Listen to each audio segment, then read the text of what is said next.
All right. Well, listen. It's the Movie Addicts podcast. Technically, you started recording, Gabe. The camera. Oh Jesus! You know it's the Movie Addicts podcast when you're listening. Dude, to it's that like rock and roll. It's like the '70s. You gotta fix this, buddy. It's like when their doors were about to go on at the Hollywood Bowl. Wait, our new theme song. You ready? I hope everyone enjoyed that. New theme song. It's the Movie Addicts podcast. Dun dun dun dun. It's the Movie Addicts podcast. Wow. Welcome back, everybody. We were just talking about welcome back. How long has it been? Oh man.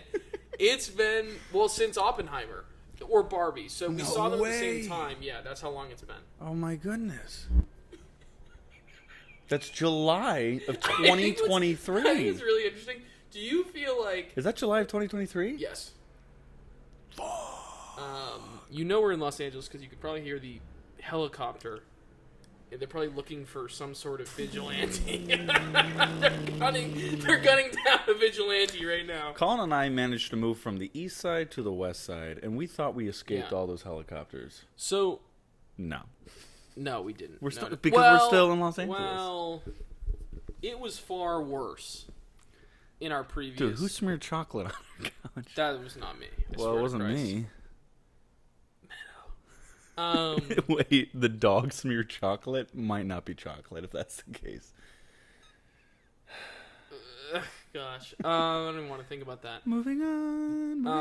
There's so many things we have to update our fan base of 6 people on. Our gain is vastly different. Is that a concern, you think? Well, you have a softer voice. You did that purposely? It's not just... Okay, great. Okay. Well. So, I did do that purposely. Fans can hear me wheezing because of how hard you make me laugh. Or I make myself laugh. Listen, it's good to be back. Gabe and I were just talking. The USC football game is playing on the TV right here. Yeah. Listen, as you can tell, we're not in an attic anymore. But in our hearts, we still live in attics. Yes. That's why we are still movie addicts. Dicks, yes, right. Addicts. Hence, we're keeping the title. Gabe and I had a lot of conversations about... We're keeping the title. The title, and should we keep it? And I said, yes, we should keep it, because we gained a fan base... Of about 6 or 7 followers. 6 or 7 people. Approximately 6 or 7 I talked to 2 of them on the phone today. Alec and Matt Havey. Matt Havey might be one of our biggest fans. He was very excited the Movie Addicts podcast is back. To be clear, Matt Havey became friends with us after he started listening to the Movie Addicts podcast. True. Do you think it was all sort of a long con? A long con? Like, he was like, wow, these guys are big celebrities. Like, I want to be friends with them. Like, do you think he's just taking advantage of us? I mean, can we offer him money? No, but we can offer him our friendship. And we have for many But years. Nobody in Los Angeles wants friendship. Yeah. They just want your money. Yeah. Gabe's coming out with the dark existential conversations. That's at really... the top. So, listen, Gabe, that Movie Addicts podcast got dark early.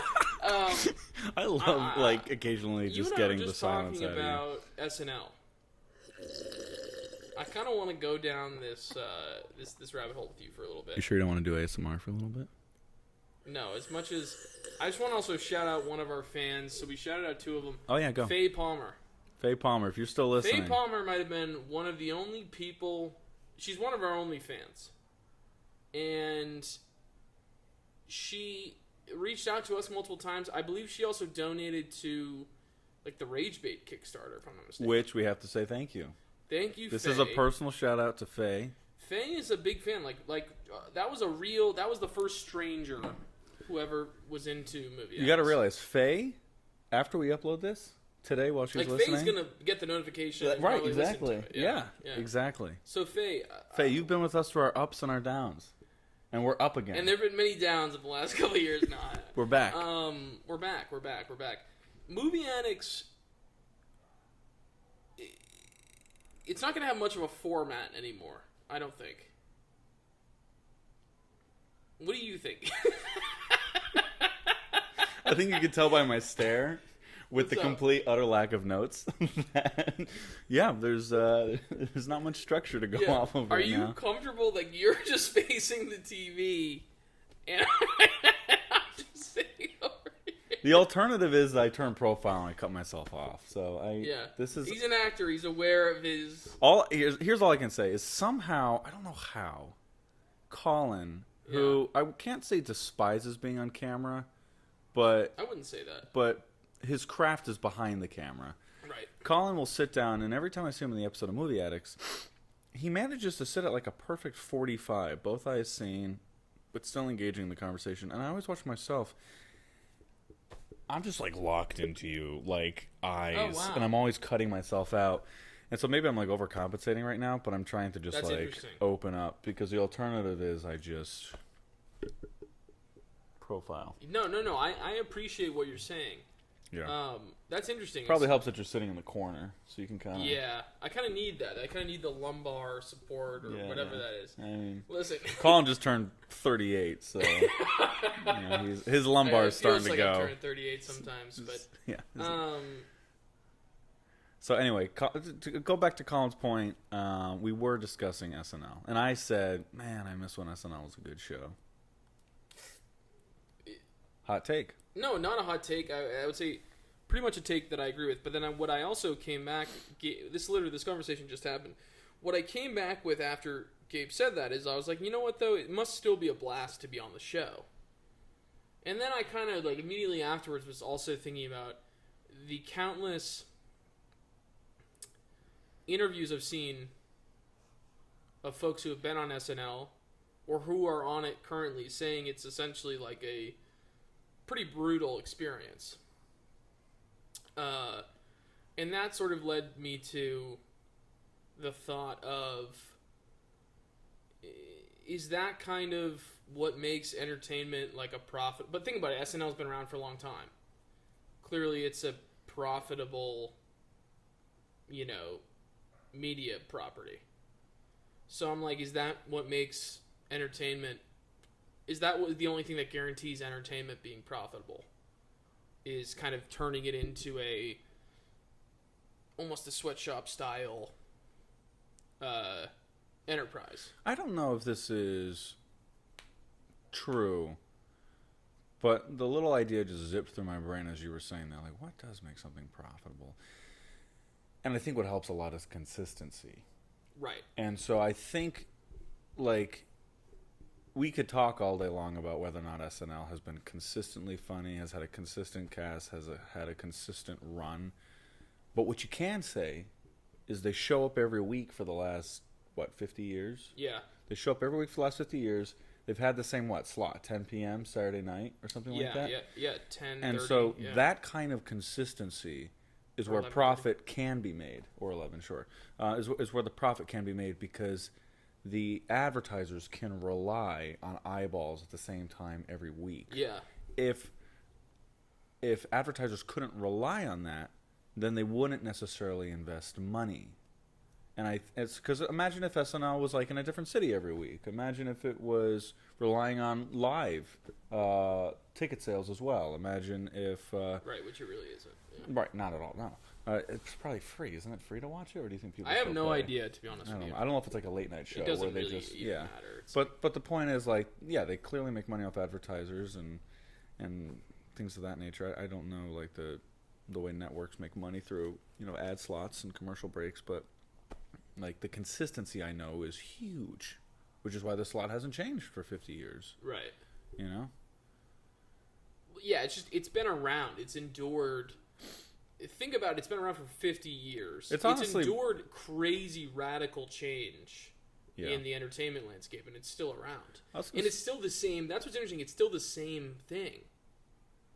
It's not like it's a different show. It's the same show, yeah. just with different people. Opening monologue, guest artist, sketches with the guest artist. Yeah, it's been the same thing for 50. It's But just kinda wild. but what I will say, and I don't know who said this, but I think it's very true. And you and I have spoken about this multiple times. But I do think there was a time where the SNL cast were the celebrities. Yeah, And now SNL has shifted its model to come watch our show, not because our cast is celebrity, but because we're featuring a celebrity this week. And that clearly keeps people watching the show, but in my opinion is also like mildly disappointing. It's like what happened to the time when we had big names on the show where you watched SNL for the comedians, not for like a random Timothy Chalamet drop in or whoever else goes on the show week to week. You know? Yeah. Oh, is it your turn? Oh no! Or is it Oh me? no! Oh no! It's like right as I try to relax. Just keep it on your toes. Listen. You can't relax. This is the entertainment industry. No, yeah, seriously. No. The entertainment god's punishing me. Oh god. It's not me, is it? No, it's you. No, that's You're out. awful. Listen, folks, we're Faye, sorry, folks. we're counting on you to Movie keep Addicts watching. Podcast. Don't pause. Don't skip, please. Faye, please don't turn it off. Yeah, I think it's. I don't know what happened to the SNL cast member as celebrity. I don't know what happened to that. Yeah. I mean, clearly there's still legacy cast members like Kenan Thompson, right? Or like who are like enormously famous. Yeah, it's true. You're right.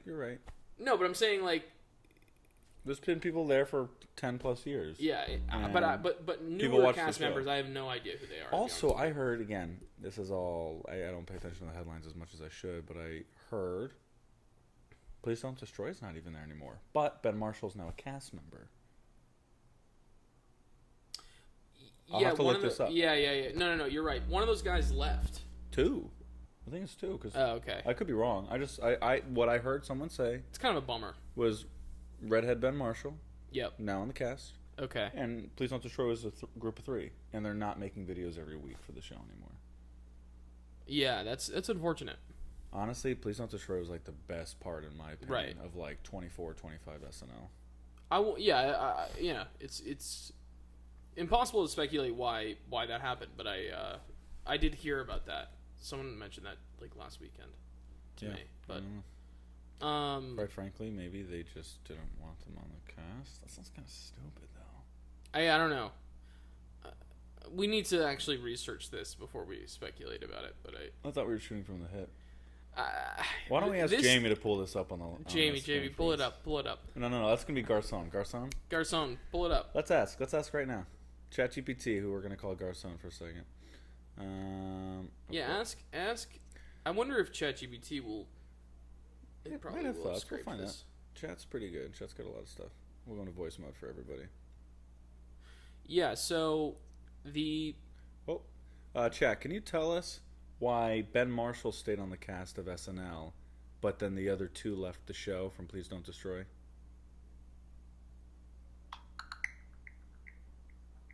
So basically, Ben Marshall ended up staying on SNL because he got promoted to a feature player role, while the other 2 guys from Please Don't Destroy went different directions. One focusing on acting, and the other staying on as a writer. That's it? You got no other juicy details for us? Absolutely. So to give you a little more color, Ben Marshall basically made the jump into the cast because SNL decided to tap him for more on-camera stuff.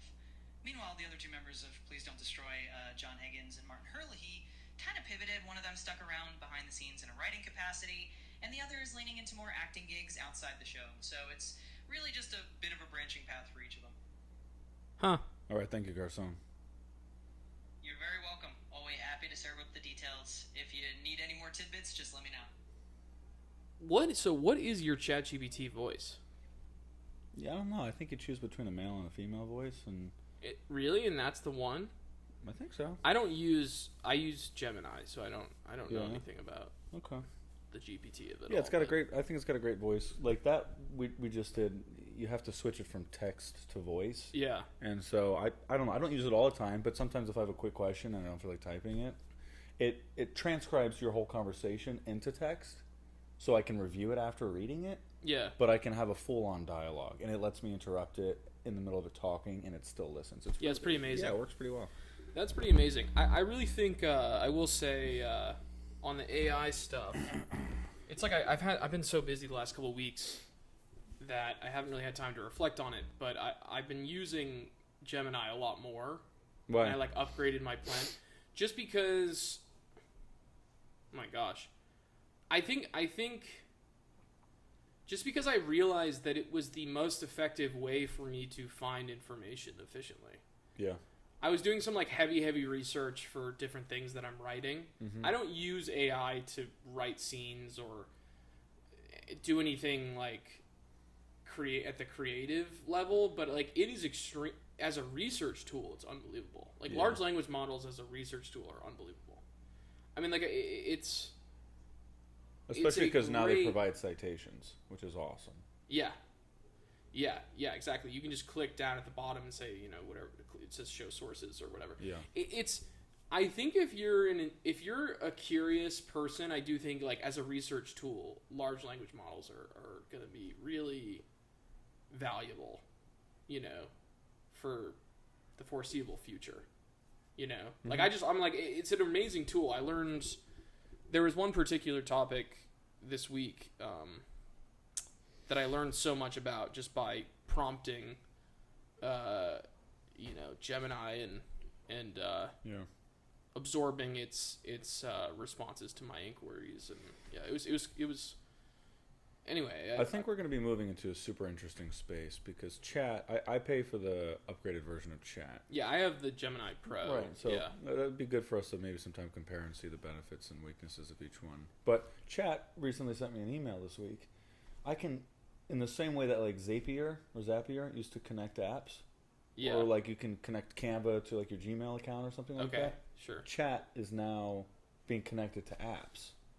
Okay. So yeah, right. Like it's something as simple as like I can connect it to Spotify, and it now has access to like, hey, based off what songs I listen to, like what should I do for this party with these friends? Yeah. Or more specifically, I can connect it to Canva, and I could be like, hey, can you whip together an image based off that project I have in my Google Drive called Rage Bait? Right. And it can apparently I have to test it, but it can go into Canva, and I guess. I don't know. Maybe it goes into Google Drive and it can source photos, or it can. I gotta test it, but that's kind of the direction we're heading in. Is that we can tell the model, which no longer will be learning language model, will be multimodal. It'll be able to just by either a textual input or a verbal input, you can ask it to do it. Like there's even a Zillow app on ChatGPT. So if I'm researching homes, you know, in the event that we want to move again in the next couple of years, I could be like. Check, and you give me 2-bedroom, 2-bathroom options on Zillow, on the west side of LA or something like that for under $4,000. Yeah, and like it'll do it, so we don't have to waste time with a map. And it's wild. It's really wild what we're heading towards. Yeah, it's I mean, technically it's integrated into my. I turned it off, but it's integrated into my Google Drive, MacBook. ChatGPT? Yeah. I know that Siri is now sourcing ChatGPT for a lot of its answers, rather than just Google, you know. Yeah. But you turned it off? Yeah, I turned it off. Why? Very specific reasons that I won't get into now. Okay. But Colin doesn't like that Sam Altman's listening to him. No, yeah. No. It's unrelated. It's related to other things that I won't get into. Okay, here's the question. Here's the $1 question. If by the way, Gemini, it's not like bad. It's not bad things. If Gemini it's not bad things. was in the MacBook Pro, would you turn it off? No. Okay. There's a very specific reason I turned it off, and I don't want to get into it because I don't want to get sued. All right, we'll have to talk about that off camera. Yeah. Cut that. No, we're keeping that. Yeah, I'm trying not to get sued. Can't get into it. This episode goes viral. We take down the entire ChatGPT empire because of our little. They sue us for everything we got, which is like they wouldn't sue you. Well, maybe they would sue both of us if it, or we would both be named in the lawsuit. I suppose. I don't know. I'll have to register as Cherry Street Pictures underneath it so I can protect myself. That would help in terms of who ends up being liable, but. You know, Cherry Street would have to file Chapter 11. Cherry Street would go under. Yeah. Cherry Street's barely gotten off his feet. And it's cooked in less than 12 months. I really hope, Faye, that this is an entertaining podcast for you. And Drop us a comment, Faye. Drop us a comment. Drop us a comment. Please, Faye, let us know that you listened to it. And we will, once we get Movie Addicts back rolling, we are going to get new microphones. Well, I'm going to have to get a new microphone because you have a beautiful microphone that we haven't been able to use yet. But part of me does feel like, is it damaging or are these microphones? I might sound like an idiot, but like for me to just hold an expensive microphone at the end of a cable, yeah, is that a stupid idea? No. No. Okay. I don't know if like they're intended to be like all the money's put in the hardware and then you just put it on a stand and like don't touch it and you leave it. You know No. XLR cables are supposed to be like durable. So it really is and just so it's the Movo. these just stink. The Movo is just awful. Sorry, Movo. Listen, it stinks. This is a product review. Movo, this has been 2 years. Gabe, will you give the listeners, in the intervening time, I can't believe our last episode was Oppenheimer. Will you give the people, a lot has happened in your life. Will you update people on some of the, because like certain things in my life, I know you don't have to get super personal, but we can get personal. Super things in my life you can look me up changed. on Instagram. You can find out. Yeah, like I had a girlfriend when we started the podcast, Annika. She and I are still together. Nice. We're doing long distance at the moment because she goes to Harvard Business School. Yeah.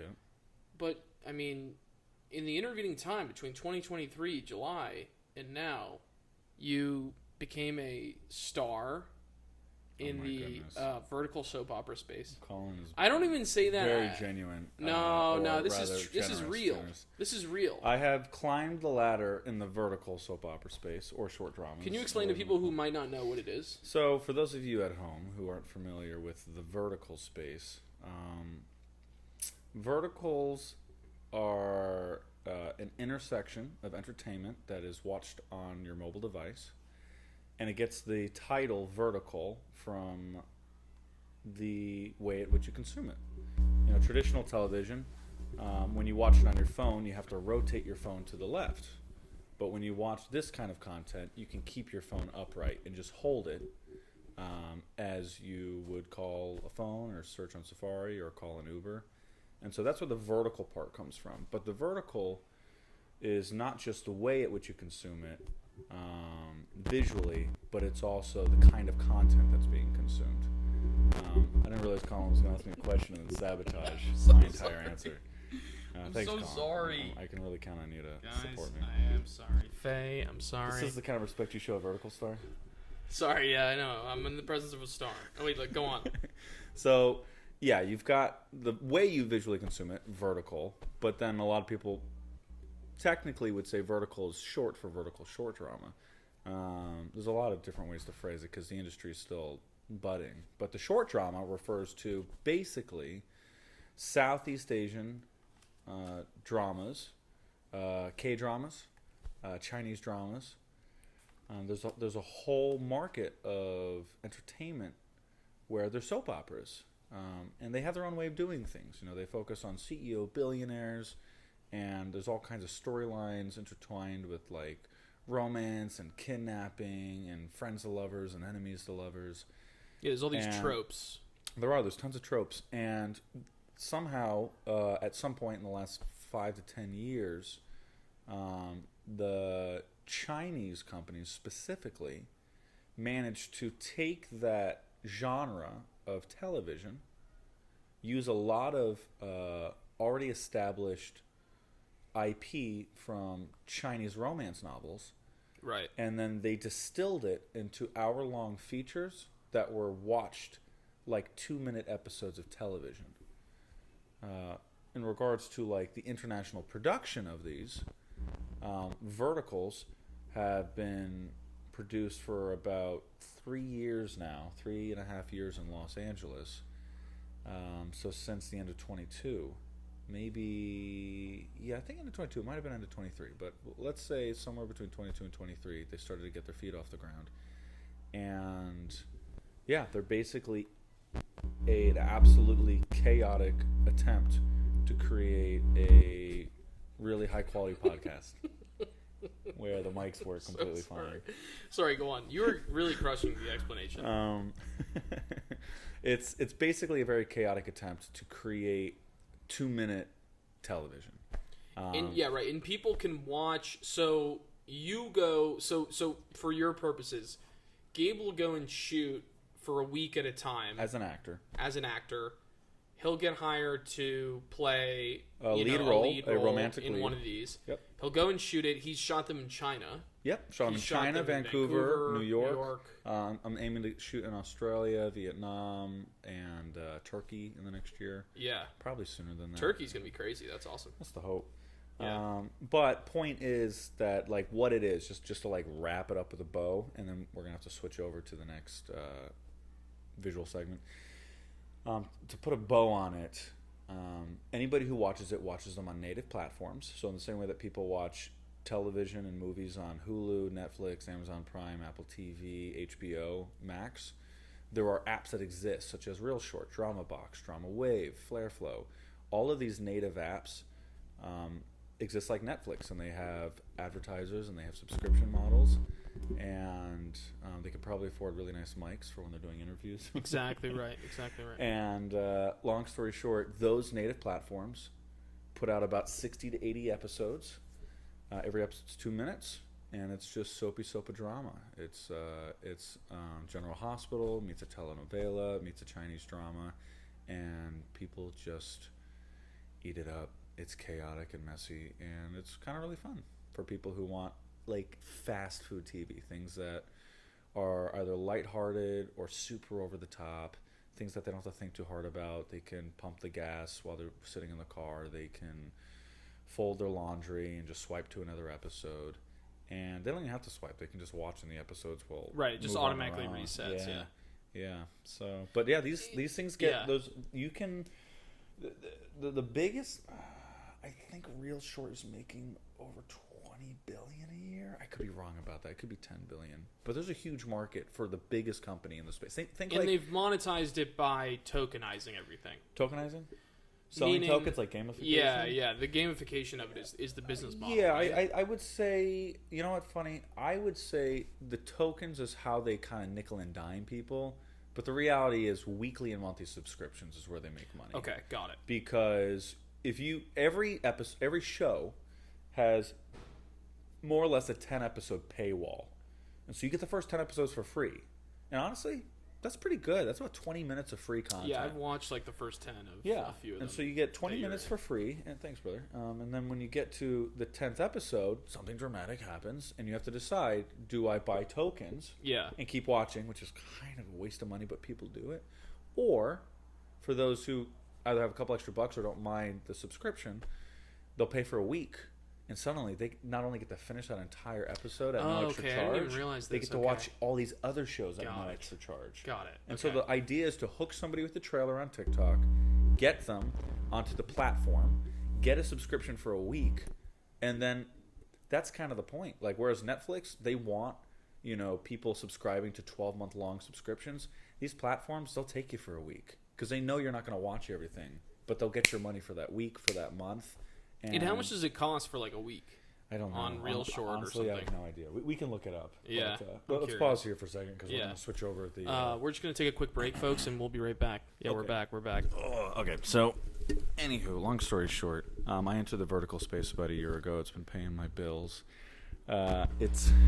You're a star, though. You're a star in the vertical. Well, you know what? I can't say I'm a star. What I can say is I've gotten over 1,000 followers on Instagram. Shout out to everybody. You've gained 1,000 followers. Over, yeah. And so shout out to everybody who supports me. Thank you.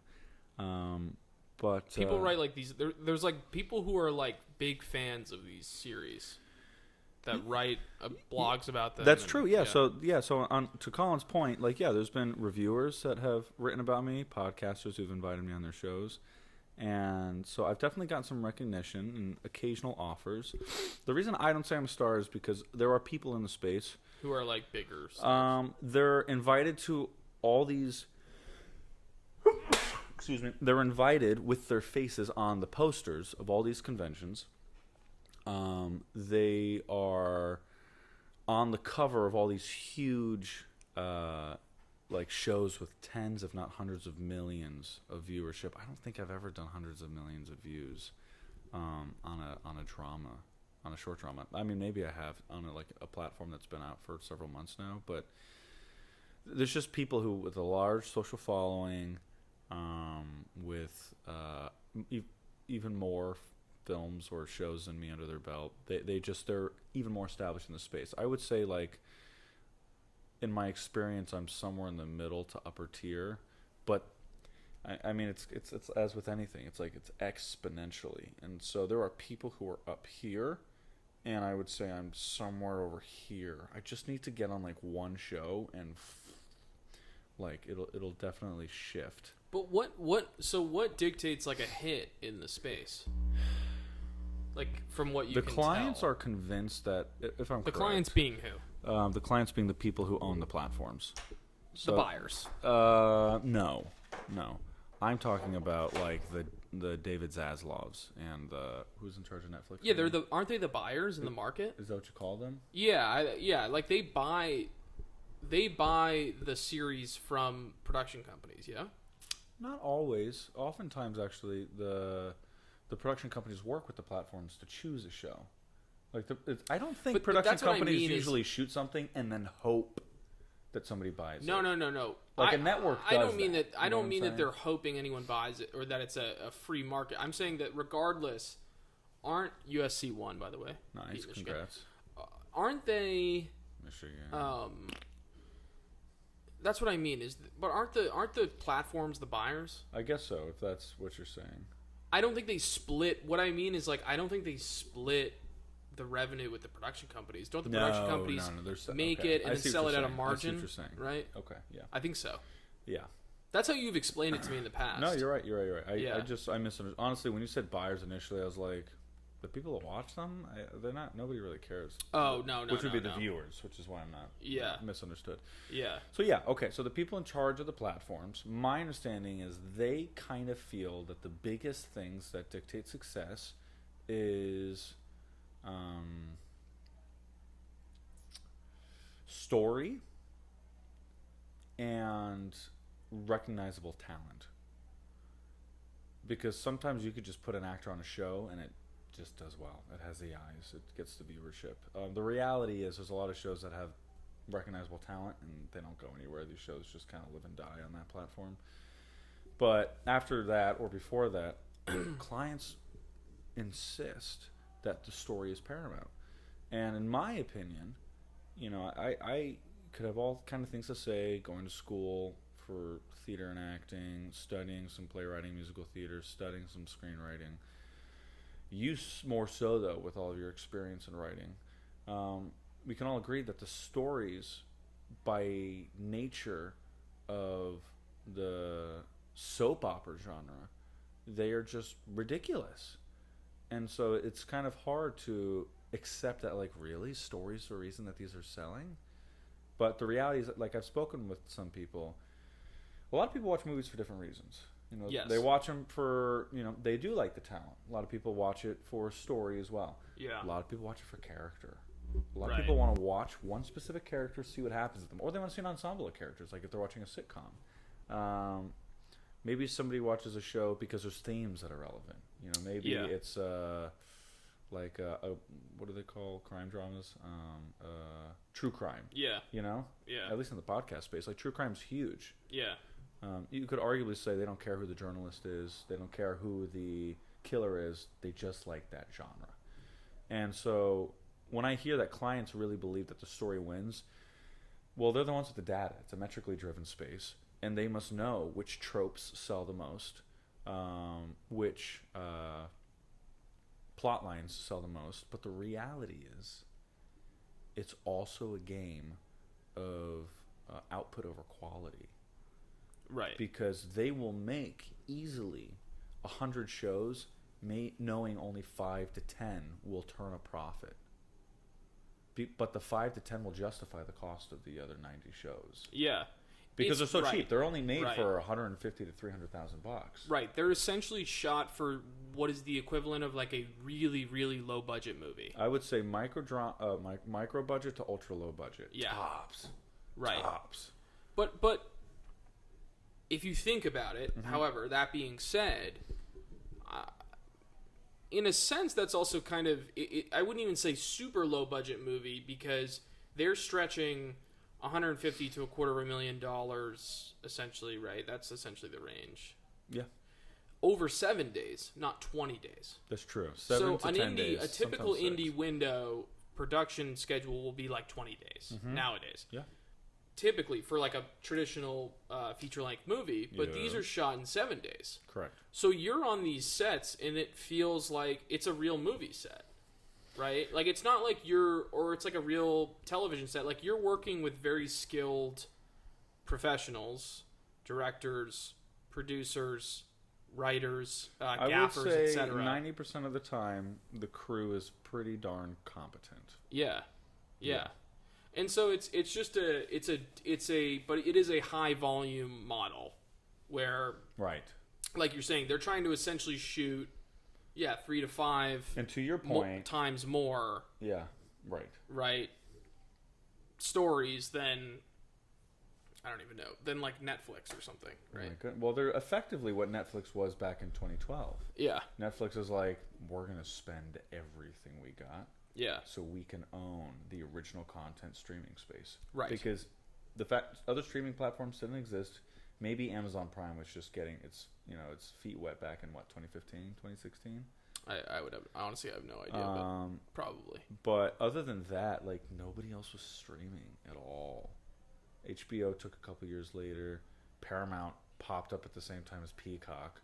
Right, so there's a handful of players vying to be the one or two go-to platforms. And so right now, in the case of original content for verticals, Real Short dominates the space. Right. That's the one that I think of off the top of my head. Netflix of verticals. But the reality is, as with every Uber, there's also a Lyft.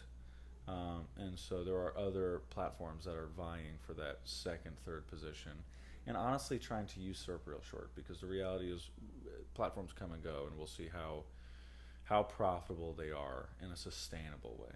There's only so long that you can make certain kinds of content and the audience is willing to watch it. Yeah. And ideally the space will mature. That's part of the reason why I like being in the space, is because I like being in on the ground floor. For me as an actor who's been kind of pushing the rock for 10 years and only having varying degrees of like minimal success, the occasional indie. I met Colin on my second indie feature that I worked on. I did some plays in downtown Manhattan. Did a couple commercials that paid pretty well with big brands. But other than like the little one-off here and there every other year, it's like kind of hard to work consistently as an actor. And so bottom line, verticals have been good to me. Yeah. Verticals have given me the chance to practice on-set experience as an actor. Verticals have paid my bills for the last year. Yeah. And actually have helped me get out of debt on certain things, Verticals have allowed me to meet my beautiful girlfriend. Right. Miss Ani Nozadze. So that's what I also wanted to segue into. Yeah. You met your girlfriend in China. Yeah. How'd you meet? We met on the set of a vertical drama. Nice. Honestly, it's a pretty boring. She's lovely, by the way. She is the sweetest. If you're listening, hello. Ani. She's gonna listen to this. Very supportive. I love you. But no, we met in like a very benign, unmemorable way. It was memorable in the sense that like there was that kind of like, she's looking at me, I'm looking at her, but they're kind of exchanging glances from across the room. Mm-hmm. But the reality is that for those of you at home who don't work in entertainment, every film set has a green room or a holding room for the performers. And so when they're not working on set, they kind of have to be wrangled, kind of like cattle. Like we're all just stuck in this box waiting for our turns to go out. But it makes sense because otherwise we wander off and we get lost. There's also, like, for context, on any set, there's heavy equipment being moved around Also in between true. shots. So it's a safety thing too. Yeah, there's hot lights, there's heavy equipment. It's kind of unnecessary. If the actors don't have to be out there, it's unnecessary. Yeah. So they hang out in a green room or a trailer or whatever. Exactly. And so, I was in holding, a bunch of actors in there. It's China, so we have a lot of international actors, people from Russia, Armenia, Saudi Arabia, other Asian countries, and Australia, Canada. And so, long story short, Ani and I just met through like a brief like, hey, hello. She asked me if I wanted to go outside for a quick smoke break. And I don't smoke, but like I was looking for conversation, and she was very pretty, and I was very much looking to have a conversation with her. And so did you smoke a cigarette in this one? I, in this instance, did not smoke a cigarette. Oh, okay. I thought you did. I have smoked cigarettes in China, and there were a couple times where I was just kind of drinking and hanging out. But the reality is, I think there was a part of me that was feeling a little bit obstinate and felt like I just gotta be Joe Cool and just be myself. Okay. And so I went downstairs to talk with her, insisting that I'm not going to smoke. Okay. And meanwhile, she had her cigarette, and we talked for 10, 15 minutes. And then we just parted ways, and that was kind of it. By the way, smoking in China is way more common than it is currently in the U.S. I would say smoking in cigarette China is like as necessary as having breakfast, lunch. Yeah, and right. dinner. It's a part of the way it was in the U.S. from the Think Mad 50s Men. through the 90s. Think Mad Men, but that's China all the time. Yeah. Did you get a sense, this is a random, first of all, your story of meeting Ani it is kind of an understated story. It's not... Well, that's the thing. Just to finish up briefly, because we can talk more in another episode if we want to talk more about China. But to finish up briefly, I took note that somebody got her Instagram. Okay. And so I made friends with that other person. To get? Her Instagram. Because she had already left at that point. Oh, wow. Yeah. So she played a small role in this She in was this a day film. player. Okay, yeah, She was on for one day. Oh, she was a day player. To be Okay, I clear, didn't everybody, realize she that. was a day player. Day player meaning... She wasn't even going to take this job. Yeah, it's a small role. Yeah, you in and out. You're like best friend number 2 or whatever. She was a day player. I was also supporting. I wasn't even going to be on this job. This was a 4th contract that I was just asking around to see if anybody had a role for me. And Because you were already in China. I was in China. I already did 3 projects. I technically finished my original contracts and could have gone home. Yeah. And I was like, I'll make a couple extra bucks. Do you got anything? Somebody put me on this project as supporting. I prefer to play a lead. And that's the crazy thing is on this day on set, I didn't have to be there. On this day on set, she didn't have to be there. We met for 15 minutes, went our separate ways, and then through mutual friends on Instagram, we finally started like really talking. Yeah. And from there, we've been basically inseparable. We talk all the time, and I finally had a second trip to China this last summer, and we were basically able to travel the country together. It was really wonderful. Yeah. So. Yeah, you're right. Yeah. You met her on the first trip. Yep. We We basically became reunited. like digital pen pals over Right. FaceTime and Instagram Yeah. for the next couple of months. And then, Crazy. So China, verticals have been good to me, financially, relationship-wise, romantically. Yeah, verticals have provided for young Gabriel. Thank you, verticals. It's I've known Gabe for a good chunk of time now. One of my best friends. And if someone had said, listen, you got to put $1,000 on how Gabe's gonna meet his significant other, this would not have been on the bingo card. Like, he's gonna meet her because she's a day player on a vertical in China. Like, verticals in China wasn't even on my bingo card a year ago. No. So it really is Gabe's life for the last, you could call it 15 months, really. Yeah, right? wow. It's been over a year. Yeah. Since you started doing these. Gabe's life has been a real Big roller adventure. coaster. Yeah, big adventure. It's been fun. Very happy for you. So I'm gonna turn it back to Colin real quick. Yeah. Colin's had quite a number of advancements as well in his life. Yes. This guy has been pushing the writing rock since screenwriting, probably since 17. Since the inception of the Movie Addicts podcast. Well, I mean, yeah. You've been writing since you were 17, 16, 17? Yes, yeah. Great. So Colin has been pushing for years, and I've seen this man graduate. A decade, you could say, at least. More than a decade. Yeah. You're 28 now, right? 28. So I've seen this kid graduate USC, badass filmmaker. I've seen this guy go through it at the very prestigious AFI and graduate. Yeah. And I have seen him, most importantly and most relevant, and most recently, get a manager for writing. Yes. I watched this man walk into the apartment, and it was like seeing Walter White kill Gus Fring. in Breaking Bad. Yeah, Colin, in a good way. You mean. Colin, yeah, when he, wow. It's basically. But you would liken it to me killing a man. Of course. Okay, but like a because you've been wanting to do that for so of, long. Yes. Yeah. Well, the point is that in the Breaking Bad show, for those of you who haven't watched, and I completely spoiled like the 4th season arc, basically, if you haven't watched Breaking Bad at this point, what are you doing with your life? You're cooked. You're doing nothing with your life. And if you're doing nothing with your life, you're a loser. You have time to watch Breaking Bad. If you haven't watched Breaking Bad, and we just spoiled Breaking Bad for you, you're a loser. You're a bum. Yeah. Let's just go ahead and say we don't want you as our fan. You can hang up now. Listen, you know who has watched Breaking Bad? Faye Palmer. Faye Palmer, we can count on you. Faye, we know. All right, wait. Sorry, go Faye, on. You were saying something. Point is that like Colin slayed the dragon. He beat the. Meaning, I signed with a manager, a very good manager. And in my opinion, like Colin has not sold anything yet, but I've watched this guy level up, and his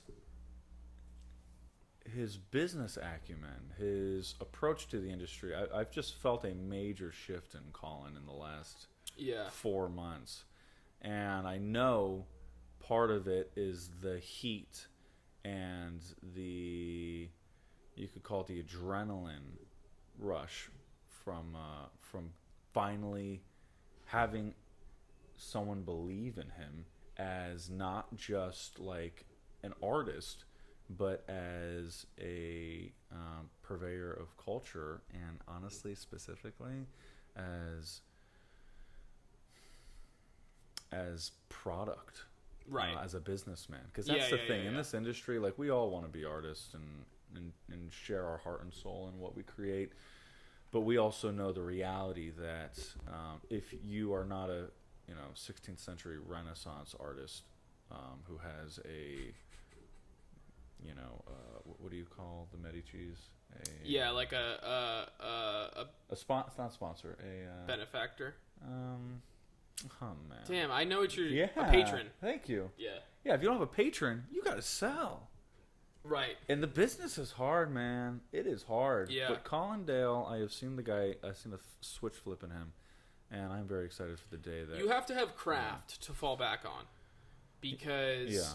Yeah, tell us about your experience getting the manager. Tell us about that. Well, I was just I did it through cold outreach. So literally about to be clear, cold outreach is a refrigeration service. Cold outreach is a refrigeration service. I paid this company called I sent cold emails for about a year. Yeah. I basically crafted a pitch for myself, and I wrote this script called Cassie the Loser. It's an action comedy, which was a big shift for me. I wrote it about 2 years ago. That script is still like, we're still shopping it around. It's it's a good script. It's a good script. Good. So I've shifted into comedies as a writer and as a director, and I've shifted into horror movies as well. That's kind of, I used to be like a big drama guy. Not that I don't like dramas. I will get back into dramas at a certain point. But I had to figure out a way to write things that I like still, that I feel strongly about, that were commercial. And the things that tend to be commercial are horror is kind of always commercial. And I love comedy, and then you can kind of attach anything to comedy. So you can make a horror comedy, you can make an action comedy, you can attach kind of commercial genre things to comedy. And comedy is also an interesting, as a writer, it's a nice kind of genre to send out to people if they don't know anything about you, because that's now what I have a manager, people who, are executives who don't know anything about me are reading my stuff. And it gives them comedy, if you do it well on paper, kind of just leaps off the page. Like, the hope is that someone laughs reading your stuff, right? And so, like, with Cassie the Loser, I was finally able to make people laugh just by turning pages. Yeah. And if you're an executive and you have to read all these scripts, I think that ends up being kind of a treat. If you pick something up and it just, like, you have a reaction to it that you can remember. Oh, that was funny, right? It's a little more, there's something about that that's a little more definite and tangible when you're a newer writer is, or, you know, I guess the equivalent would be like reading a horror script and be like, ooh, that's a really kind of fucked up idea, or like a really crazy like visual. Like I don't know what the equivalent would be on the horror side, but in comedy, if on paper you make people laugh, that's worth something.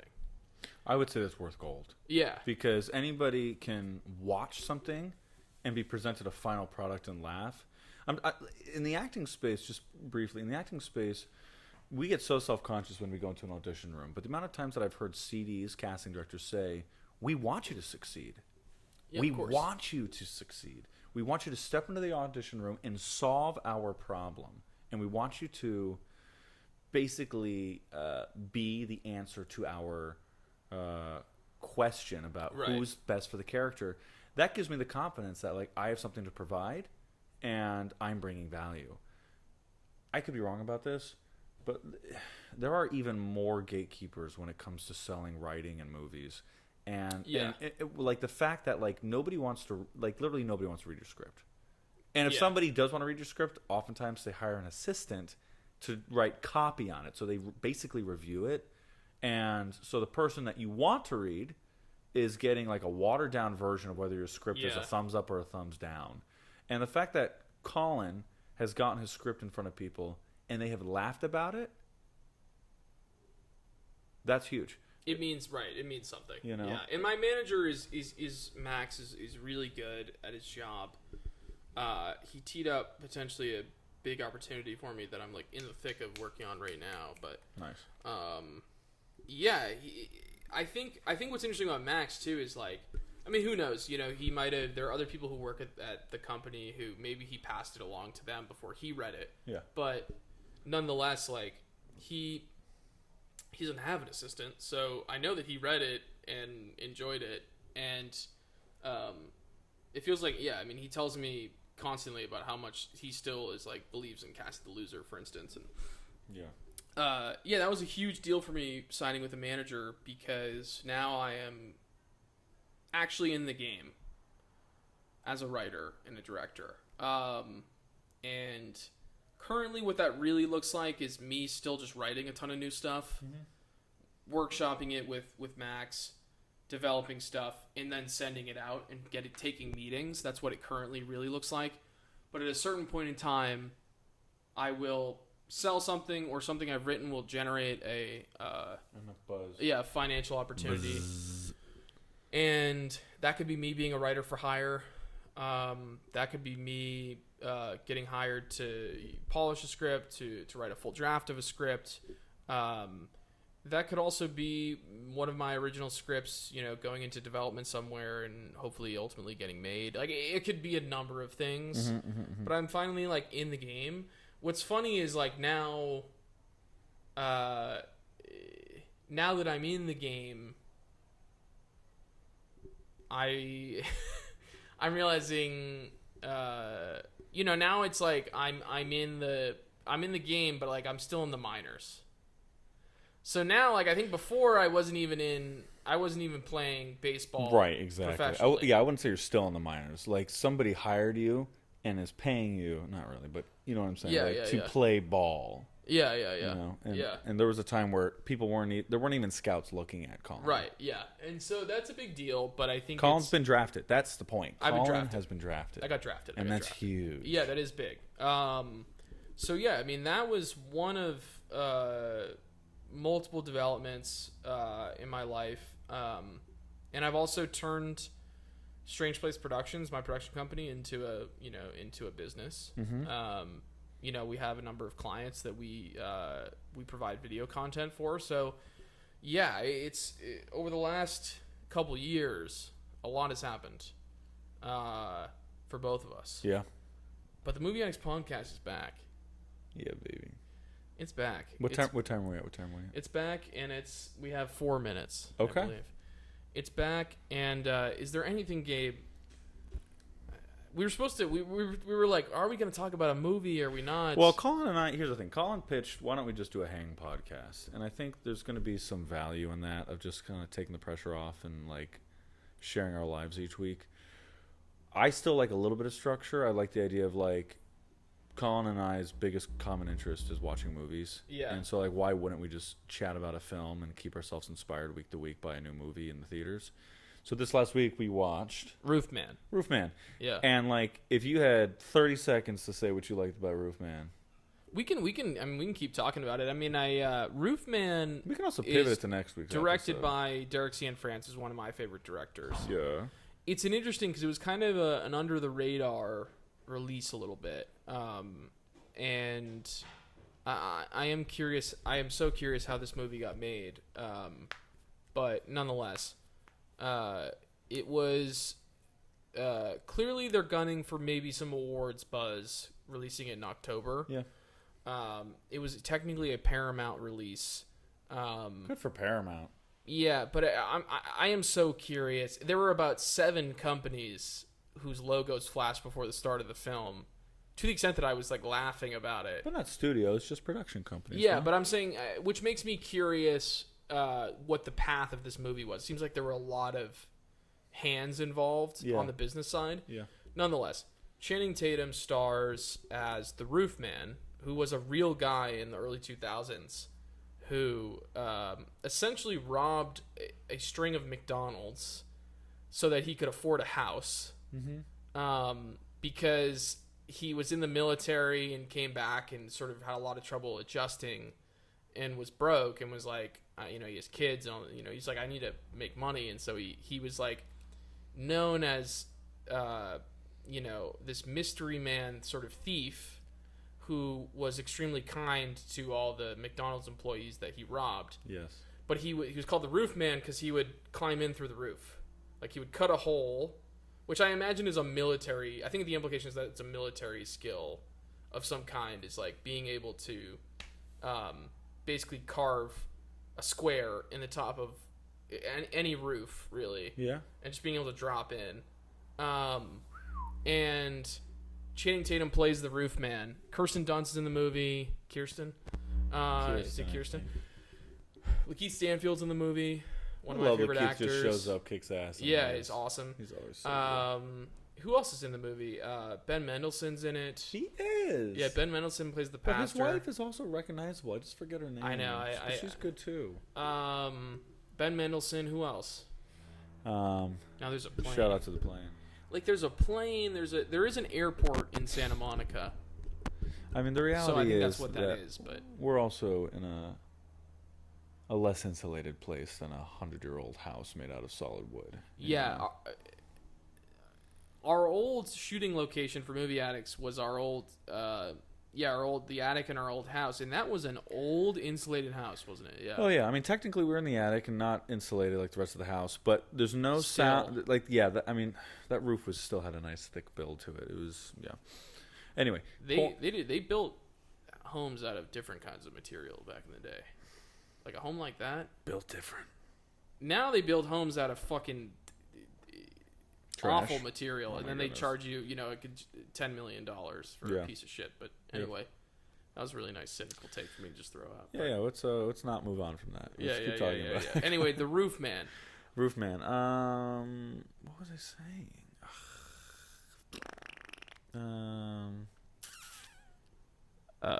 I don't know. Roofman. We were talking about how we're gonna Lakeith Stanfield. Yeah, you know what? One thing that stands out to me about that film, I actually don't know if I've seen a Darren Cianfrance film before. Derek Cianfrance. Thank you, Derek. Place Beyond the Pines. You haven't seen? I have. Yeah, that's fascinating. I don't like Place Beyond the Pines. I apparently need to watch it again. But you know what's so successful about this film compared to Place Beyond the Pines? I know Place is one of your favorite films. Yeah, the thing about not going to allow that kind of. The reason why I struggle with Place and why I actually feel like this film is way better than it. Okay. Is consistency of character and emotional arc. And I can understand why you don't agree because Place has such a strong thematic element to it. It like that film knows how to capture a feeling and a theme. Yeah. But for me, it just felt like a constant rug pull watching Place Beyond the Pines. I understand what and you're this saying. film, folks, I personally, if we wanted to go back to our old rating system, this is an absolute Cock up. No. Isn't Cock Up a failure? Lock up. This is a lockup. Yeah. Yeah, like go run to the theater because, like Colin said, it was very undermarketed. I also felt it was marketed as like a Channing Tatum comedy. This film has so much heart and so much artistry. Yeah, the it's really score good. alone is worth watching, listening to, because the score. I was thinking about it as I was watching the film. The score is. It has like this weird, whimsical, orchestral feeling to it. And about halfway through the film, I'm like, why are they using this as the score? And you know what had occurred to me? They're using the score. This is one reason in my interpretation. They're using this really fun, like fluttery, and the playful score had score. a lightness to it. And it had a lightness to it. And a heaviness to it, though, emotionally, I feel like. Sure. But I think the lightness, which I really tapped into, was because it was just another color to The Roofman. paint the Roofman. Right. Because if you're going to watch a film about a guy who's effectively ruining his own life and the lives of others... It's a very sad movie. It is. And the fact that, like, Derek Cianfrance had the foresight to, you know what? I need to paint this as a sympathetic character, somebody who's lovable, somebody who's believable. I'm going to use music that uplifts that feeling. Because, there's a lot of filmmakers who, would make the lesser choice to just kind of make music that supports the emotion of the moment. And obviously the film successfully does that. But I also think in contrast, the music chooses to be oftentimes more lighthearted than what's actually happening. And it's because it's kind of encouraging the audience to remember this guy is making stupid choices, but he has a good heart. And we want you to like him, Yeah, the movie he's not a is very villain. That's the thing. He's a sympathetic. criminal, The but movie's he's very not a sympathetic villain. to him. Which is interesting because at the end of the movie, I think what you're saying with the music is a really good point. And actually, I wasn't even going to naturally bring it up. I think it's a great point because to me, the music added this kind of extra, like, Texture? poetic layer. Mm-hmm. Where it wasn't... The music wasn't screaming at you, this is what you should feel in this moment, like you're saying. Yeah. It added just this extra nice poetic layer to everything. This kind of poetic sheen to everything. Yeah. Where you could make up your own mind about how to feel about what was going on. I think it did kind of guide you toward this sort of... There was a whimsy to it, like you're saying, but I think there was a sadness baked into it too. I felt like. Yeah. I can like agree with the that. piano in particular, like there's a lot of piano in the score, which to me is just such a specific choice.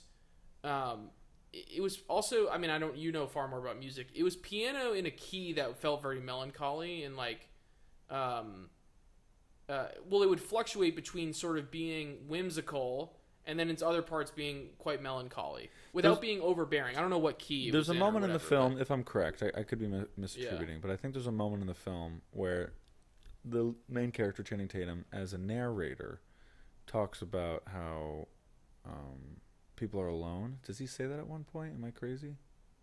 I don't know what you're referencing, but let's put that on the shelf, assuming I'm like mixing it up with something else I've watched recently. But the way the film is directed, this character, he ultimately is alone in many ways. He makes decisions that isolates himself. He ends up living in a Toys R Us because he goes to prison because he robs the McDonald's. He escapes prison by climbing under a truck, which is insane. Yeah. And then he is a fugitive for like a full year or something like that. And he lives in a Toys R Us. There's like a display, it's like the display rack that will be in some stores where they hang like bikes and shit. Yeah. That he lives inside one of those because it's a hollow structure. Yeah, it's basically like Sorry, I didn't mean to derail. No, just to finish my point, based off what you're saying, the music has a sense of loneliness, isolation, and yearning. Yeah. Which is, like, again, very smart, because that encompasses the emotional life of the character while reminding you, we like this guy. That's where the playfulness comes in. Yeah. So you're right. Yeah, sometimes the instrumentation just kind of has this melancholy to it, but it's, I don't know. There's a part of me that's like, it feels like one of the, and I haven't seen a lot of films this year, but for me so far, it might be one of the best films I've seen this year. It really felt. It's up there for me. It came completely out of left field. I walked into that theater thinking I was going to see a goofy Channing Tatum film, and it just wasn't. Which, like, good for him, because he's done now really 3 movies that came out this year that flew under the radar. He did this. He did the Zoe Saldana thriller. Kravitz, yeah. Thank you. Yeah. Zoe Kravitz thriller. I did not see that. Me neither. Like twice. But, like, I know that kind of came and went for some people. He did Fly Me to the Moon, which was a summer release. I think those were both last year. Are you positive? Yeah. How positive are you? Like 90% sure. Look it up, but I'll look it up. 90% sure. I know. Yeah, those were both last year, I believe. I think those were both 2024 releases. Let's find out. Hey, chat, can you tell us if Channing Tatum has come out into any films in the last 12 months? Sure thing. So, in the last 12 months, Channing Tatum popped up in a crime comedy called ROOFMAN that came out around October 2024. Nice. And he was also in a psychological thriller called Blink Twice from August 2024. Plus, he produced a film called Spaceman last year as well. Spaceman? You're welcome. Spaceman? I don't know what that is. What the heck is that? You're calling ChatGPT right now? I've never seen that. What about Fly Me to the Moon? When did that come out? So, Fly Me to the Moon actually came out in theaters on July 12th, 2024. Wow. And it started streaming on Apple TV Plus a few months later in December 2024. Oh, interesting. Okay. Why did ChatGPT overlook Fly Me to the Moon? That's interesting. You have to ask it to correct itself. Oh my god. Yeah. Oh my god. What the heck is happening? Anyway, so those were last year. Okay, so Admit that you were wrong. I will admit that I'm wrong. I'm kidding. But I will also say that when I say the last year, I mean the last 12 months. Still not Still the last 12 months, but yes. Fair enough. Yeah. In the last, I love this. I can't win this one. Taking... It's so weird. I still feel like I don't know. Dude, this is because you went into a vortex and shot films in China for like 3 months out of this year. So like you were in a little bit of a vortex, I think. You know what part of this might be? In terms of American culture, you were in a vortex for extended periods. I mean, I did spend 4 months of my life outside of America in the last 12 months. So a third of my year is kind of discombobulated. I think also part of the issue is my YouTube algorithm. I'll get trailers for movies that I think are coming out this year. Yeah, you send me stuff all the time. And they've already come out. So I can't defend Blink Twice for that, but I really thought Fly Me to the Moon came out this year. Point is, in the last 2 years, apparently, Channing Tatum has done films that kind of flew under the radar, but like he's still active, like he's still acting. And in this film in particular, I think this was kind of a slam dunk in my opinion. Yeah. Roofman? Yeah. Absolutely. Roofman, yeah. I think it was totally a slam dunk. I think it's kind of interesting that I underestimated the movie because I'm a huge Derek Cianfrance. Yeah, I did. Okay. I'm a huge Derek Cianfrance fan. I'm a Place Beyond the Pines, one of my favorite movies. And he did an excellent movie called Blue Valentine. That's really good. Which I haven't seen, but I've heard great things. He did a movie called The Light Between Oceans. That's a little bit grim, but still quite good. With Michael Fassbender and Alicia Vikander. Yeah. He's just a very skillful director. Has a really strong point of view. And just has a really, really great instincts, I think. I would say Roofman was the first time where I didn't feel like he was acting on instinct. I felt like he was acting with a great amount of like pure like technical precision. Skill. Yeah. It's precision that is is so precise that it's made to look like really organic, right? It has this feel of like this almost slice of life, organic film, but it's a really precisely told story. It almost, I've heard people describe it like this, and I kind of love this comparison. It's kind of like he's playing jazz. Like, he knows his harmonics so well. Yeah. He understands chord structure, chord progression so well. Yeah. That the whole film felt like,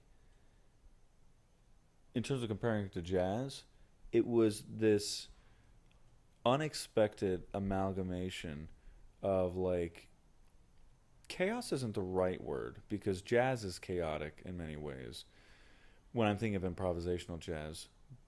But what compares to the film is, this kind of speaks to what I was saying to the other day, the film isn't just depending on plot. It isn't just depending on theme. Like, at any point of the film, you could feel that, like, plot, theme, character,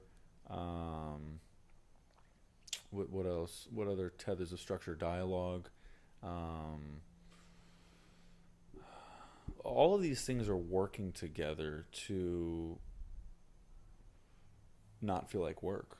Right. It is so effortless. Yeah, it's an effortless experience. Yeah. It's to point to your organic comment. Yeah, it feels like it's a movie. It does what I think the best movies do, which is that you feel like you're kind of living inside of it for a couple hours. You know, it doesn't feel like you're.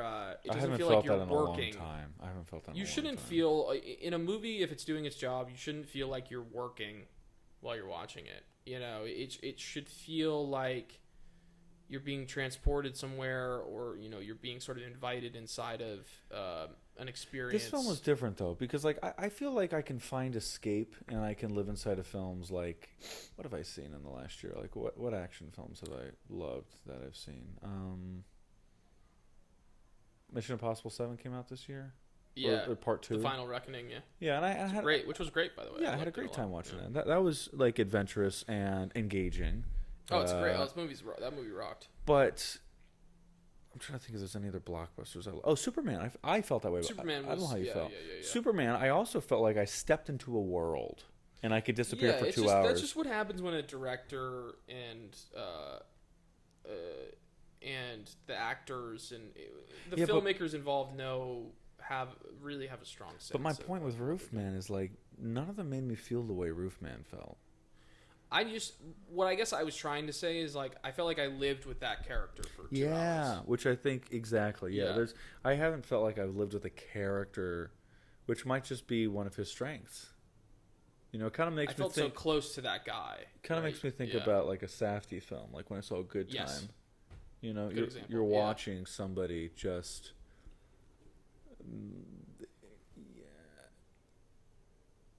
You're watching somebody, and I guess this is the brilliance of the directing and the writing, because he also wrote the script in partnership. I forget who the other screenwriter was, but that's the genius of the writing and the directing, and in this case the acting, is that everything the character did, you just didn't really know what's going to happen next. But at the end of the film, every choice seemed inevitable. Yeah. Like you knew you were in the good hands of a filmmaker. You knew that ultimately everything was structured, but like it just didn't feel that way when it was happening. Yeah. You know? No, it was great. I really think it was such a great effort by everyone involved. I loved the cast. I loved seeing Lakeith Stanfield in playing like a real character again. I really liked watching Kirsten Dunst because she was awesome. Last thing I saw her in was Warfare. She was excellent. No, not Warfare. Was Civil War. Civil War. Last thing I saw her in Civil War. Those are different characters. She's a great actor. She is. Yeah. Because when I think her, I just think of Spider-Man, and I know she's done a ton of stuff. Like Andrew Garfield. You mean? No. She was the Garfield ones, or she was the Tobey Maguire one? Colin. You just sold yourself out. I don't know. Faye, forgive Colin, please. She's the Tobey Maguire era. Got it. Yeah. So, that said, like that's where my childhood was in knowing her, and the fact that like I've seen her play completely different characters. I've seen her as basically a numb, disenchanted war journalist who at all costs wants to tell the truth, but at the same time is tired of the journey she's been on. And then I've seen her play like a small town mom, super optimistic, super in love with her children, super excited to be in love. I think it's interesting you say she's optimistic. I actually want to... Her character? I thought... I didn't think she was optimistic. I thought she was simultaneously extremely practical. Mm-hmm. I think she's a really interesting character. She's so practical. I think she's also willingly naive. But I think she's in love with this man. I think that's the difference. Is like, yeah. I call optimism what you're calling naivete. And I don't say that with judgment. I think she loved that man. Yeah. And they interview her in the credits. Mm-hmm. There's a real interview with some of the people who interacted. Because it is based on a true story. We didn't even mention that. It's based on a true story. And the cops hate the Roofman. The cops, when they interview the cops, they were like, the Roofman sucks. He's a terrible guy. He's a criminal. Anyone else they made him do so much paperwork. You know, they made him do so much paperwork. Oh, no, but that's the thing. He's like the cop. He must have driven the cops insane. He hit over 45 franchises, didn't he? Yeah, he must have just driven them insane, and they were like, by the end of it, they were like, this guy is an asshole. Which I think if I were them, I would probably feel that way. But it was interesting. There's all these interviews with the real people. And they're talking about the Roofman, and all the people who had a personal relationship with him loved him, but all the people who were like in pursuit of him hated him and sort of demonized him. But which is notable just because the movie is very sympathetic to him. But I thought Kirsten Dunst was interesting because her character Lee is a great character, but she's willingly naive because she loves. A guy that she thinks is named John because his real name is Jeff. His real name is Jeffrey Manchester, and he tells her his name is John and that he works for the government, which is like a really thin backstory. Yeah. Right. His backstory is complete bullshit, and he's so. I think the. He's just so likable. But he's so desperate for human connection. That he's willing to risk his identity because he basically lives in. I don't know if that part of the movie is. You and I talked about this. Is the Toys R Us thing true? We could ask ChatGPT. Let's ask. Chat's our new guy. But he lives in this Toys R Us. That may have been fictionalized. Ask ChatGPT really quick. Can you tell us in the 2025 film Roofman, is the part in the story that includes the Toys R Us? Is that true, or has it been fictionalized for the movie? So, yeah, that Toys R Us part is actually based on a real event. The real Roofman, Jeffrey Manchester, really did hide out in a Toys R Us for a while after escaping prison. So the movie just ran with that piece of truth. But, like, how long, based on the truth, did he stay in that Toys R Us? So in real life, Jeffrey Manchester actually stayed hidden in that Toys R Us for a few months after he escaped. It wasn't just a short stint. He really was there quite a while. Yeah, so the movie is actually pretty true to that then. The movie drags it out a little bit more. The suggestion is that he's there for because he's there from... Remember, he's there until December. Like, there's a point at which he's, like, trying to get back in touch with his friend from the military, who is Lakeith Stanfield. And he's like, oh, I'll get back in touch with you in December. And the suggestion is that's, like, months away. Actually, so the movie's timeline is fairly accurate. Oh, my goodness. That's crazy. Yo. Yeah, and he's living, like... Me and Colin were literally... bed. He's sleeping on a Spider-Man bed in a Toys R Us. Yeah, exactly. For months. This is a grown man. Yeah. Who actually, Channing Tatum, it looks like he and Channing Tatum are about the same size. So this is a large, 6'2" at least. Grown man sleeping on a kid's Spider-Man bed or I guess he in the movie he stacks multiple Spider-Man beds on top of each other. Which coincidentally, thinking on it, that film takes place in the early 2000s. Yeah. The Spider-Man film from the early 2000s has Kirsten Dunst. Yeah, all these connections are coming. Oh, wow. Yeah, no, honestly, I find this very amusing because Colin and I were talking on the street the other day, and I came up with this very elaborate reason as to why the Toys R Us probably isn't true. It just helps ground the audience in the decade, and the Toys R Us is like great backdrop to like a criminal, and I'm just like, ChatGPT just blew my mind. Yeah, ChatGPT is suggesting that there's Ben Marshall right there. Imagine if ChatGPT is full of shit right now. It's not true. Well, it very well could be making that up. But, I wonder if it's got a citation for that. But I think I would take its word for it. Source is Vanity Fair. Okay. And Public Opinion, or whatever that's called, or people.com. Got it. All right, so we'll accept that. Wild, man, really wild. Yeah. So. Jeffrey, I thought the Lee character was really interesting, and I thought she loved this guy, Jeffrey Manchester, so much that she was like willing to kind of accept his bullshit. She was willing to accept his bullshit. The reality is, if the story's true, and I know it sounds insane, he didn't do anything wrong except for steal the money. And from the moment he met her, right, other than lying to her, which, by the way, McDonald's. You don't do that. Like, don't do that. We're not encouraging anyone to do that. But he committed armed robbery. But the point is, he never killed anybody. Right. He was never exploiting the woman. He was never abusive to the family.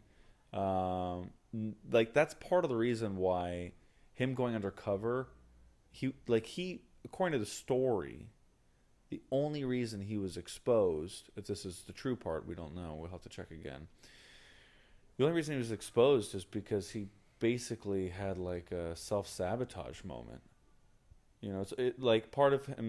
Part of himself admitted that he wanted to get caught, but he didn't have to get caught because he was just sweet and smart and What are you referring to? Him robbing the Toys R Us? No, I'm referring to the fact that I guess robbing the Toys R Us. I was just thinking the fact that he could have got on the plane and left. Oh yeah. You know? Yeah. Could have went. At the end of the movie, yeah. He has an opportunity. He's gifted a new identity, a fake identity by his friend. So he can go to another country and disappear. And the movie makes it seem like he was on the verge of doing that, and then Lee calls him and says, hey, are you coming to Christmas dinner? Because he's leaving on Christmas Day to go to Mexico, I think. And it's South America. I think it's further south. Yeah. So regardless, he ends up caving and going back, and that's when the cops got him. So Lee turned him in. And Lee turned the movie's saying that Lee turned him in because he robbed the Toys R Us on Christmas Eve. I don't think that's why Lee turned him in. Wait, why do you think Lee turned him in? I think Lee turned him in because she knew it was the right thing to do. Don't you remember when she gave the police report, she didn't say who he was. She didn't recognize the robber. Remember, it asked, "Did you see his eyes?" And she's so then what? That was what I was confused about. What then? How did she know? I think no, she did know. Why didn't she tell them in that scene? That's what I'm saying. Is I think that scene. I could be wrong. The scene did one of two things. Either one, from a character standpoint, I don't know what happened in real life. Either one, Derek Cianfrance wanted the audience to believe that she didn't give him up, but off camera, outside of that scene, she actually did.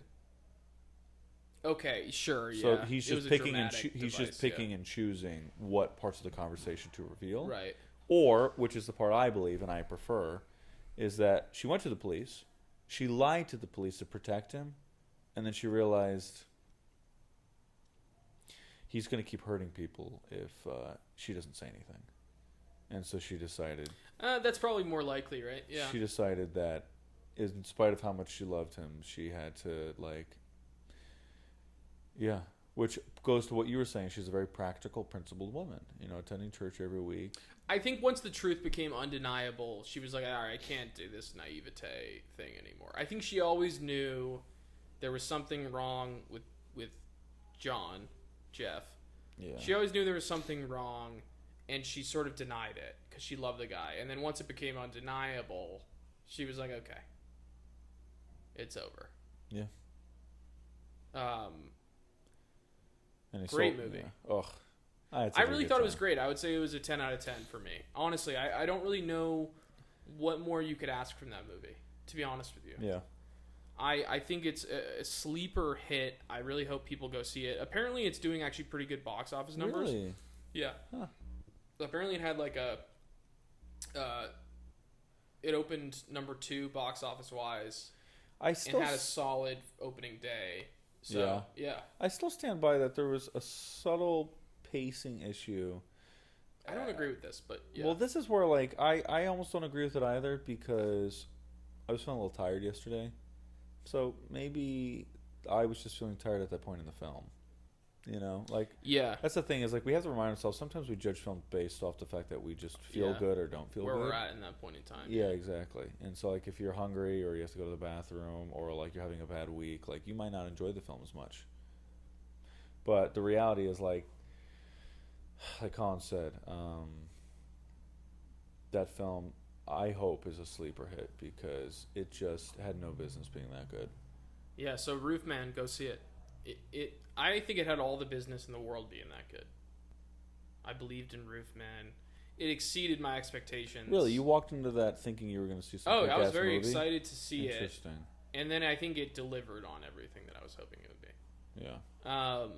It delivered on everything I didn't expect it to be. Thank you, Channing Tatum. Thank you, Derek Cianfrance. Peter Dinklage, also in the movie. There we go. Peter Dinklage is great. Oh, we definitely... Peter Dinklage. He was awesome. He plays a complete asshole, which I actually loved. I really would recommend that people go see it. Yeah. I just think it's the kind of movie that I think there needs to be more of. Unfortunately, this kind of movie really only comes out in September, October, November. Like, for the most part. It's a movie that September I would like December, to be in. really. That's the thing. It's like, for me, it's great. a movie I'd like to be in. Yeah. It's a movie that I feel like will be a memorable 2025 film. Like, I have movies that I remember every year. 2017 was, or 16 was Swiss Army Man for me. Mm-hmm. Bullet Train was like, what, 2022? Yeah. Oppenheimer was 2023. Yep. I'm not entirely sure what my film from last year was. Romulus, maybe. Oh, yeah. I think that was probably my favorite from last year. And I think Roofman might be up there for this year.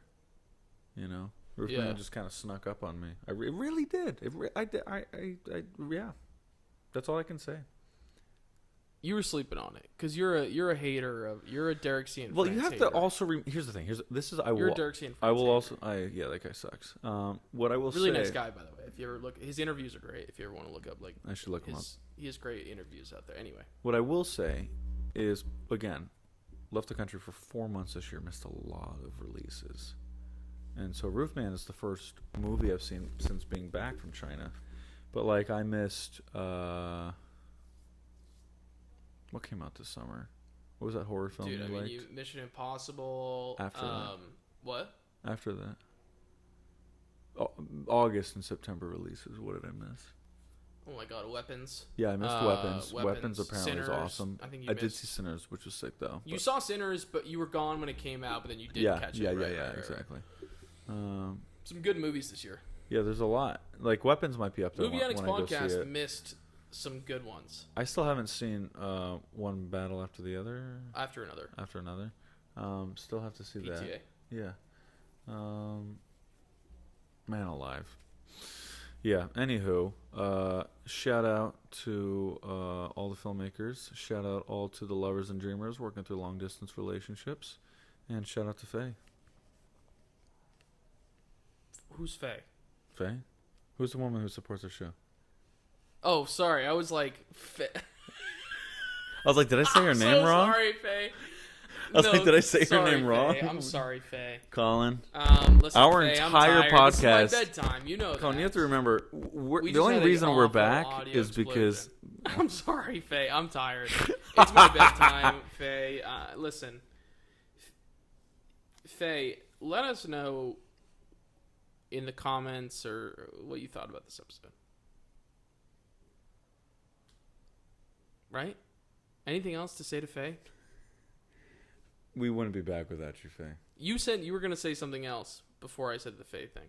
No, I just said shout out to filmmakers, dreamers, and long distance relationships, and Faye. That's about it. That's beautiful. Yeah. That's beautiful, and that's been the Movie Addicts podcast. Yeah.